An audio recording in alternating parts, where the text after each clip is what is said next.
সোনালি, তুমি এখানে বসো। আচ্ছা। আরে এই ছেলে, এই তোর এত বড় সাহস, তুই আমার ওয়াইফের টুল সরিয়ে দিলি। এই আর স্যার আপনি আমাকে মারছেন কেন? এই ছেলে, তোকে আমি মারবো না তো কি করবো? তোকে আমি আদর করবো। এই তুই দেখতে পাচ্ছিস আমার ওয়াইফ প্রেগনেন্ট, ও টুলে বসতে গিয়েছিল, তুই কেন টুলটা সরিয়ে দিলি? এই সরিয়ে দিলি কেন? এই স্যার বিশ্বাস করুন, আমার কোনো দোষ নেই। আমি যেটা করেছি না আপনার ওয়াইফের ভালোর জন্য করেছি। আরে স্যার, আপনি যা দেখেছেন ভুল দেখেছেন। এই ছেলেটা আপনার ওয়াইফের কোনো ক্ষতি করতে চায় নাই, উল্টা আপনার ওয়াইফকে আরো বাঁচিয়েছে। আপনার ওয়াইফের ক্ষতি চাই ওই যে ওই মেয়েটা, দেখেন পালাচ্ছে। যান যান, ধরেন গিয়ে, তাতে যান। এই মেয়ে, এই দাঁড়ান বলছি। এই কোথায় লুকাচ্ছেন আপনি? হ্যাঁ, এই আপনি এমন একটা কাজ কিভাবে করতে পারলেন? হ্যাঁ, আপনি দেখছেন আমার ওয়াইফ প্রেগনেন্ট, ও টুলে বসতে গিয়েছিল, আর আপনি কেন টুলটা সরিয়ে দিয়েছেন? এই আপনাকে এত বড় সাহস কে দিয়েছে? হ্যাঁ, আপনি কেন এই কাজ করেছেন? যা করেছি ঠিক করেছি। হোয়াট? এই একে তো অপরাধ করেছেন, আবার বলেছেন যা করেছেন ঠিক করেছেন। এই আপনি এমনটা কেন করেছেন? সত্যি কথা বলুন তো। কেন করেছি শুনবেন তাহলে? শুনেন।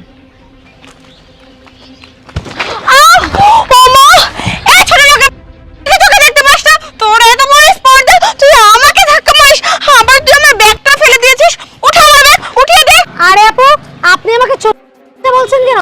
এভাবে বিহেভ কেন করছেন আপু? ভুলটা তো আপনার। আপনি রাস্তার মধ্যে ফোন চালাতে চালাতে হাঁটতেছেন, ধাক্কাটা তো আপনি খেলেন আপু। তাছাড়া আমি তো আপনাকে ধাক্কা দেই নাই। আপনি কেন এমন করছেন? আপনি নিজে থেকেই তো ফোন চালাতে চালাতে রাস্তার মধ্যে দিয়ে যাচ্ছেন।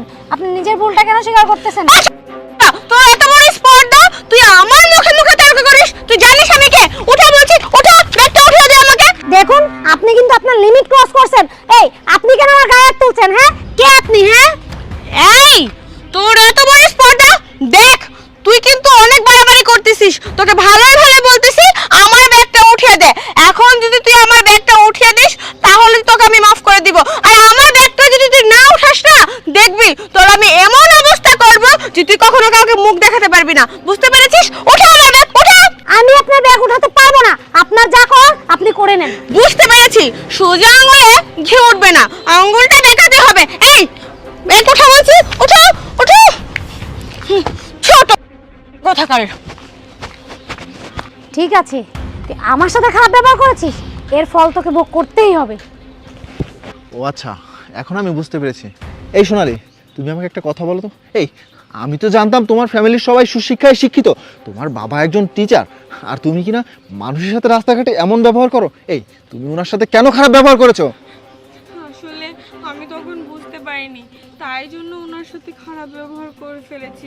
আপু, আপনি কিছু মনে করবেন না, মানুষ তো সব সময় একরকম থাকে না। আমি তখন সিঙ্গেল ছিলাম, যা খুশি তা করতাম। এখন তো দেখেন আমার ভিতরে আরেকটা মানুষ বেড়ে উঠছে।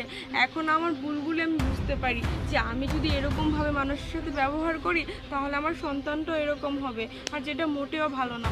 আর আপনাকে যদি আমি কোনো কষ্ট দিয়ে থাকি, আপনি আমাকে মাফ করে দিবেন। আমি এরকম ভুল আর কখনো করবো না। আর শোনো, তুমি আমাকে ক্ষমা করে দাও। দেখো সোনালি, একটা কথা মনে রাখবা, আমরা দিন শেষে সবাই মানুষ, কেউ হয়তো গরিব, কেউ হয়তো বড় লোক, তাই বলে মানুষের সাথে এরকম খারাপ ব্যবহার করা উচিত না। আপু, আমি ওর হয়ে আপনার কাছে ক্ষমা চাচ্ছি, আপনি ওকে ক্ষমা করে দেবেন। আর ভাই, আমি আপনাকে বলছি, আমি না বুঝে আপনার গায়ে হাত দিয়েছি, আপনি প্লিজ আমাকে ক্ষমা করে দিয়েন ভাই।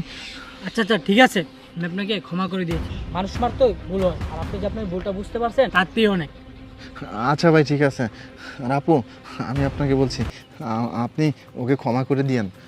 আচ্ছা সমস্যা নেই ভাইয়া, আমিও আপুকে ক্ষমা করে দিয়েছি, কোনো ব্যাপার না। আচ্ছা ঠিক আছে। এই শোনো, তোমাকে আমি বলছি, শোনো, মানুষের সাথে কখনোই খারাপ ব্যবহার করবা না। দেখেছো, ছোট্ট একটা কারণে আজকে তোমার কত বড় একটা ক্ষতি হয়ে যেত। চলো এখন বাসায় চলো।